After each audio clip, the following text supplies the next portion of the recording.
Olá pessoal, tudo bom? Sou o professor Nelson Adria e vim aqui fazer a nossa revisão do convênio, beleza? Bom gente, antes de começar, só explicando para vocês que podem perceber pela minha voz que eu não estou 100%. Eu peguei uma virose muito forte, fiquei praticamente uma semana doente, de cama mesmo, né? E uma das características dessa virose, né, que para o professor é ruim, foi atacar a voz. Então praticamente fiquei 2 dias sem voz, literalmente. Ontem ainda não dava para mim gravar esse vídeo, né, que eu prometi para vocês na quinta-feira, e agora que eu consegui, que eu tô com, eu diria assim, 70% da voz boa. Mas isso aí realmente atrapalhou um pouquinho, né? Mas vamos lá, gente. Consegui me recuperar em parte e a gente vai fazer aqui a nossa revisão, basicamente do capítulo o terceiro, o quarto, o quinto e o sexto capítulo do material poliedro de vocês, beleza? Então, é um conteúdo grande, tá? Eu até peguei aqui uma colinha aqui, que eu vou sempre dar uma olhadinha aqui, para não deixar nada de fora, né, nesse sentido aí de conteúdo, não ficar nada pendente. Ah, não deu para abordar isso aqui, tá? E aí você vai ter uma ideia de que o que eu não estou abordando aqui é porque não vai cair, tá bom? Então, tem esse direcionamento aí que eu faço, tá? Então, gente, mais uma vez, bom dia, boa tarde, boa noite, tá? Vamos lá, vamos começar. Mais uma vez, eu peço humildemente, para quem puder me ajudar, se inscrever no meu canal, tá? Que você vai dar uma grande força aí pro tio Nelson, tá bom? Então vamos lá, gente, vamos começar então. Vamos pro nosso terceiro capítulo, que fala sobre religião e Estado, tá? A religião, gente, basicamente é um modelo de estrutura social que visa explicar as coisas. As pessoas buscam na religião, nos mitos, nos ritos, formas de compreender o mundo, o universo. Tá? Os antigos usavam muito isso. Também os modernos ainda têm esse modelo. A mitologia, por exemplo, ela não está aqui para...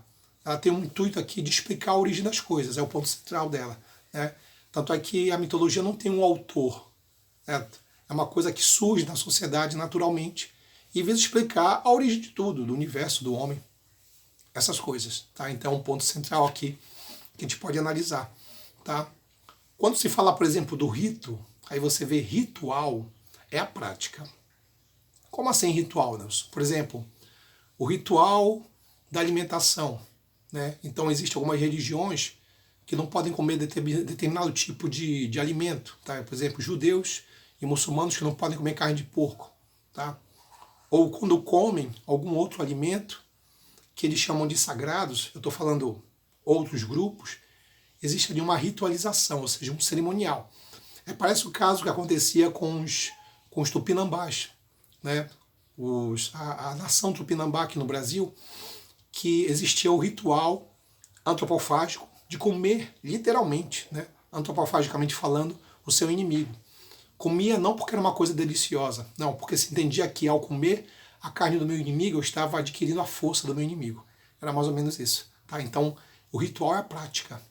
O mito, né, onde surge tudo, é a ideia simbólica, a ideia fundamental, essencial. Quer dizer, é a parte, a referência ética, enquanto o ritual é a moral. É mais ou menos nesse sentido. Beleza? Então vamos lá. Outra coisa é o dogma. O que é dogma, Nelson? Dogma é uma lei inquestionável. Uma lei que você tem que aceitar. Se você está dentro de uma religião, tu tem uma crença religiosa, você não pode duvidar. Tu tem que aceitar. Tá? Então, está numa religião cristã, será que Jesus de Nazaré era realmente filho de Deus? Será que ele era o Messias? De fato, não tem essa. Ele é, pronto, acabou. Isso é um dogma. Tá? Então, você pode questionar algumas coisas, tá? Mas existem algumas leis que elas são absolutas. Tá? Principalmente aquelas pessoas que gostam de questionar muito, acabam não se dando muito bem com o dogma, porque o dogma ele tem aquela coisa de massacrar o indivíduo, dizer assim, olha, é isso aqui, pronto, acabou. Então, é uma característica muito das religiões, tá bom? Bom, outra coisa que a gente vai destacar aqui são as religiões, os tipos, né, as mais antigas politeístas, religião com vários deuses, né? existem diversos deuses. Se pegar a religião hindu, cara, estamos falando aqui de 32 milhões de deuses, uma coisa impressionante, né? Então, é um modelo politeísta, que são das religiões mais antigas, e as religiões monoteístas, né? Que é aquela religião, que são religiões que têm uma ideia de uma figura de um deus, né? Como o caso do judaísmo, que talvez tenha sido uma das primeiras religiões a professar um único Deus, e depois você vai ter o cristianismo, você vai ter o islamismo, tá? Então parte muito disso, da figura de um único Deus, mas com um discurso universal, a gente pode dizer assim, tá bom? Outra coisa é a questão, por exemplo, da modernidade, né? Há uma tese do Max Weber sobre o que ele chama de desencantamento do mundo. O mundo moderno transformou os indivíduos em pessoas desencantadas. As pessoas acreditam hoje menos em crenças, menos em superstições, né? Então, o mundo assim é um mundo mais desencantado, onde o foco muitas vezes é a tecnologia, é a ciência, tá? Então ele fala isso de um mundo desencantado, tá? Ele fala que a religião perdeu força nos séculos XVIII, XIX e parte do século XX. Entretanto, o que a gente verifica é que em meados do século XX para cá, tivemos uma espécie de um ressurgimento das religiões. Até porque a religião ganhou força por causa justamente da força do secularismo. Outra coisa que eu quero dizer para vocês, sem trauma. Tiver lá escrito na prova secularismo, secular, é moderno, é modernidade. Mundo secular, mundo moderno. Pronto, não tem mistério, tá bom? Outra coisa também é a questão, por exemplo, da modernidade, dessa cultura secularista, que vai criar, por exemplo, uma reação das religiões. Você vai ter religiões que elas vão ter novos modelos, novos padrões, né? Aquelas grandes religiões, elas vão dando lugar a religiões menores, pequenas, a outras religiões. Então, uma característica que vai existir é aquela religião ligado ao sincretismo. Não, o que é sincretismo? É mistura, né? Há uma mistura. Tá? Então, aqui no Brasil, você tem a Umbanda, que é uma mistura de religiões. Você tem comportamentos católicos, né, que cultuam hábitos de outras religiões. Você vai ter, na verdade, aqui esse sincretismo de Jesus de Nazaré, na verdade, ser Nosso Senhor do Bonfim, Nossa Senhora da Conceição, ser Iemanjá. Quer dizer, há essa mistura. Isso se chama sincrético. São culturas que vão se misturando. E sincretismo religioso é mistura. Tá? Basicamente isso. Outra coisa são a questão de uma reação negativa que a gente está verificando. Devido ao secularismo, devido à modernidade, tem surgido nos últimos tempos o que é chamado de identidade de resistência. Identidade de resistência são grupos religiosos, normalmente a gente pode chamar aqui de fanáticos religiosos, radicais, violentos. Aí o termo é fundamentalistas, tá? E o fundamentalismo, na verdade, bate de frente à globalização, não aceita a modernidade, não aceita o secularismo, tá? Então são grupos muitas vezes radicais, violentos. E tem aqueles mais famosos, né, como o Talibã, né, que tenta resgatar valores de 3.000, 2.000 anos atrás, tá? Dentre eles, a pressão em cima da mulher, né, a ideia da mulher ser pressionada, ser controlada, não ter direitos, que é o que a gente está verificando lá no Afeganistão agora, das mulheres terem que usar a burca, né, que é aquela roupa que cobre todo o corpo da mulher. Então você tem, na verdade, aí a questão dos grupos fundamentalistas islâmicos. Existem grupos também cristãos fundamentalistas também, que também não aceitam tecnologia, não aceitam industrialização, não aceitam os valores modernos. Tá? Alguns grupos até de uma tendência protestante e evangélica. Né? Aqui no Brasil a gente verifica muito isso, no caso de grupos radicais que muitas vezes não aceitam valores, né? Aceitam de outros grupos. É muito isso. Tá?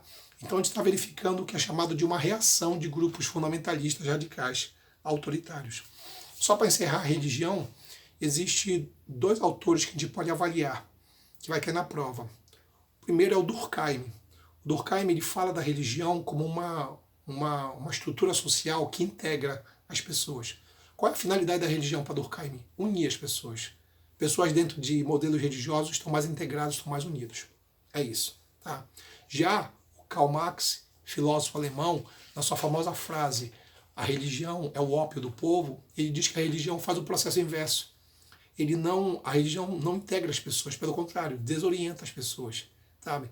Cria coisas que não existem, falsos deuses, falsas realidades, cria a ideia de que existem mundos que têm a ver com ideias transcendentais, que ele diz que tudo isso é uma ideologia, é uma inversão da realidade. Então Marx parte de uma ideia de que as coisas elas estão fora da realidade. Isso então é uma crítica dele em relação à religião. Beleza? Pessoal, quarto capítulo, família e Estado.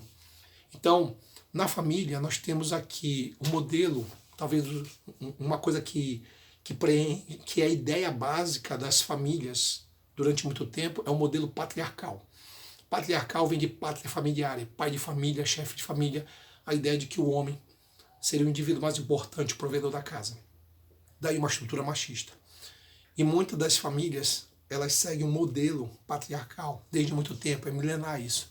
Como é o caso das famílias extensas, que é uma família extensa, é uma família grande, ampla, como a família da tua avó, da tua bisavó. Pessoas tinham 10, 15, até 20 filhos. Era uma coisa absurda, muito grande. E ali você tinha uma estrutura, muitas vezes, camponesa, rural, ligada ao campo. Aí tu fala assim, Nelson, por que ter muitos filhos? Era preciso ter muitos filhos para ter muitos braços para trabalhar na terra.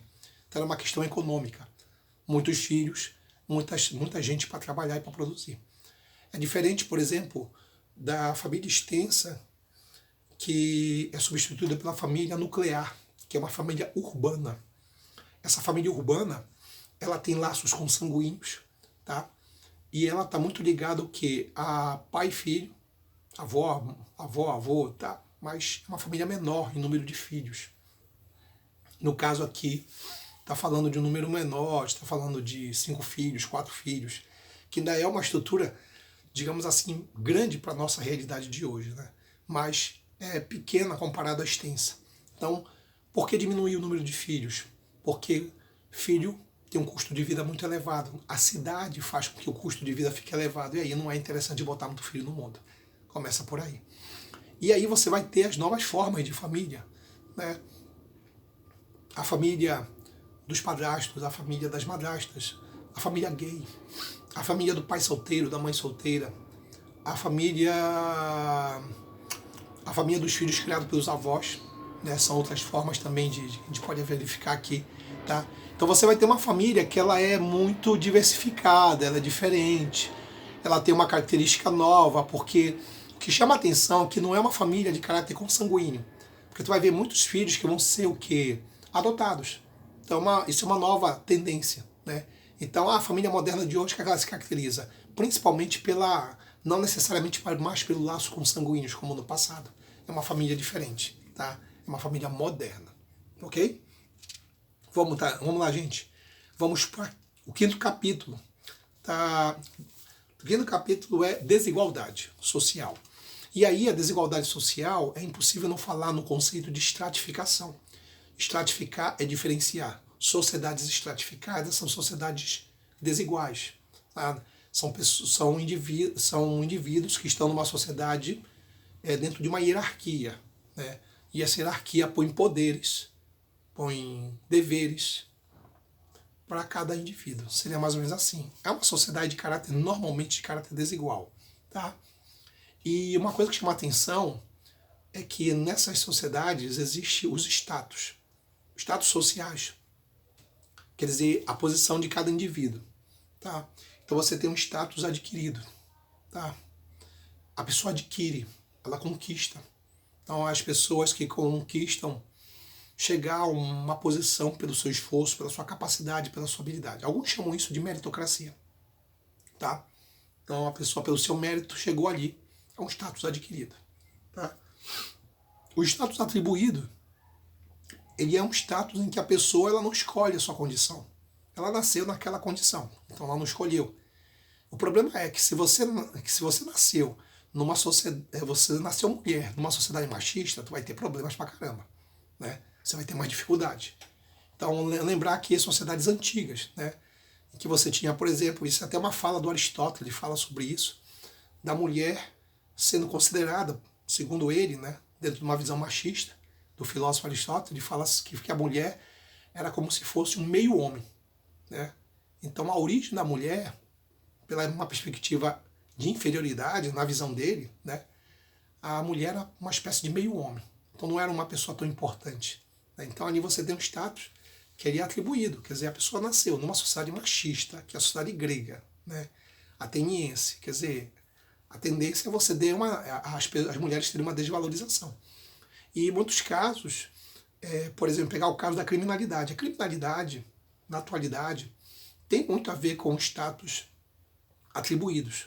Talvez tem pessoas que, por nascer numa condição sem nenhum recurso, está mais sujeita ao que a criminalidade, a ideias erradas, né? Então você tem muito esse tipo de situação. Então, status atribuídos, ele tem esse problema. Você pode nascer numa condição e essa condição pode te dar uma situação complicada, difícil, tá? É uma outra coisa que a gente pode avaliar. Vamos lá. Existem as estruturas sociais, castas sociais, uma estrutura antiga, uma estrutura fechada. Quem nasce numa casta fica ali pelo resto da vida, tá? Tu tem exemplos a estrutura de castas na Índia, que é uma estrutura cultural e religiosa. Ela não é estatal, ela é cultural e religiosa. E muitas vezes existem aqueles grupos, as castas superiores, né, que têm funções específicas, e as castas inferiores. E existiam aqueles sem castas, que têm as piores funções. Por exemplo, os párias, os intocáveis, os dalits, que têm muitas vezes a função de quê? De limpar força, ou de limpar cadáveres. Os trabalhos mais imundos são dessas castas inferiores, ou daqueles que não têm castas. Então, uma estrutura fechada, com endogamia, ou seja, o indivíduo de uma casta só pode casar com membros da mesma casta. Tá? É uma estrutura assim, fechada. Nasceu ali, vai ficar ali pelo resto da vida. Renda não define a posição da pessoa. Tá? Nós temos os estamentos, que é típico da sociedade feudal. O modelo feudal, estamentos de nobres, do alto clero, os comerciantes, os camponeses, os servos e assim vai. É uma estrutura que, nesse caso, ela é semi-fechada. Em casos raríssimos, alguém da base poderia subir. Tá? Era muito raro, mas isso poderia acontecer. Tá? O casamento era um exemplo bem claro disso. Enquanto que na castas era proibido o casamento de membros de castas diferentes dos estamentos, poderia um nobre casar com uma camponesa. Era raro, mas isso poderia acontecer. Tá? Por isso que é chamado de semi-fechado. E a estrutura de classe, que é essa que nós vivemos agora, que é uma estrutura aberta, onde você tem a mobilidade para cima, para baixo, a mobilidade chamada de vertical, tá? Vertical de ascensão, quando a pessoa ela sobe, ela sai de uma classe menor e consegue uma classe maior, tá? Ascensão.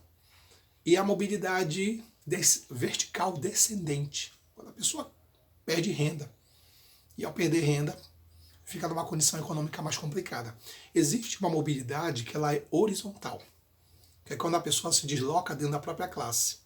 Quer dizer, a pessoa que é da classe C, que é classe média, dentro da classe C, existe a classe média média e classe média baixa. A pessoa fica se deslocando da média para baixo, mas continua na classe C. O empresário Ike Batista, que já foi um dos homens mais ricos do mundo, que perdeu muita grana, ele saiu da condição de bilionário e hoje ele é milionário, mas continua rico. Quer dizer, é um exemplo de uma mobilidade horizontal. O cara continua na mesma classe, o cara continua rico. Perdeu 8 bilhões de dólares, hoje tem 300 milhões de reais. Está melhor do que eu, pode ter certeza. Tá? É um exemplo nesse caso. Tá? Desculpa, gente. O Max Weber, ele fala sobre a estratificação social, tá? E a estratificação social, na visão dele, é uma estratificação que ela pode ser econômica, ela pode ser política e ela pode ser profissional, que é a ideia do status, né? Existem algumas profissões que seriam mais valorizadas do que outras, né? Tem isso, né? E Por fim, nós temos a meritocracia, o conceito de meritocracia, que as pessoas falam de meritocracia como uma grande vantagem, o esforço da pessoa, mas se esquece que a meritocracia tem que ter ideia, por exemplo, das condições para isso, né? Meritocracia acontece quando as pessoas estão numa mesma condição. Quando você compara pessoas de uma classe média, comparar com pessoas pobres e dizer que ali tem meritocracia, não tem não. Tá? Mas esse discurso é muito forte, principalmente nos Estados Unidos, tanto é que tem a Estátua da Liberdade, que na verdade é um símbolo de meritocracia. Quer dizer, os imigrantes que vão lá para conseguir, com seu esforço, a dedicação, uma posição melhor. Né? Então são exemplos aqui simbólicos da meritocracia. Tá? E por fim, gente, capítulo 6, né, nós temos a ideia de controle social. Aí você tem um conceito de desvio, que é basicamente pessoas que elas não são criminosas, elas simplesmente fazem coisas diferentes. E o criminoso, que é um indivíduo que não segue uma regra, não segue um código penal civil. Tá? Temos também a ideia do Michel Foucault, sociedade disciplinar. Tá? A ideia de que são criadas instituições disciplinares para controlar as pessoas, como os quartéis, os manicômios, os hospitais, as escolas, as fábricas. Né? Há um controle e observação, inclusive ele fala no capítulo 6 do livro dele, Vigiar e Punir, do panóptico, que é uma prisão onde ela tem uma finalidade, a observação a todo momento. É o olho que tudo vê, mas que não é visto. Mas o que chama a atenção é que é uma observação anônima. Por que anônima? Porque a gente nunca sabe quem é que está nos observando. É isso que vai, por exemplo, criar a estrutura de câmeras, que é tão comum hoje em dia, é criada a partir desse modelo, o panóptico. Né? Então, é o olho que tudo vê, não é visto. É uma observação anônima, nesse sentido. Tá? E, por fim, o Ivan Goffman, sociólogo canadense, que ele fala das instituições totais. As instituições totais, elas têm uma diferença. Mas são instituições fechadas, totalmente fechadas. Então, por exemplo, Michel Foucault, ele fala das instituições fechadas, como o presídio. Mas ele fala muito mais de instituições abertas, como a escola, como a fábrica, onde as pessoas entram e podem sair todos os dias, entram e saem. Mas as instituições totais, não, elas são diferentes. As pessoas entram e ficam ali um bom tempo.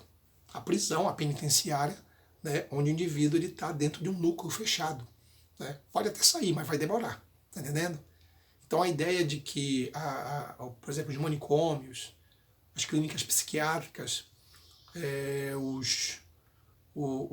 as penitenciárias, elas têm esse modelo. Aí, e até mesmo os monastérios, né, do passado, da Idade Média, tinha isso. Então, que ainda tem, né, alguns. Então nós temos aí uma ideia de um modelo que ele é chamado de instituição total, que é fechado, é controlado. Então parte dessa ideia, desse controle que o Ivan Goffman fala para todos nós. Bom, pessoal, é isso. Essa foi a nossa revisão. Tá? Espero que você tenha gostado. Desculpa a voz, mas é isso, gente. Espero que vocês possam, a partir daí, tirar uma boa nota aí na prova. Então, para vocês, a todos vocês, uma boa prova, gente. Tá? Tamo junto. Até mais, pessoal. Até a próxima. Um abraço.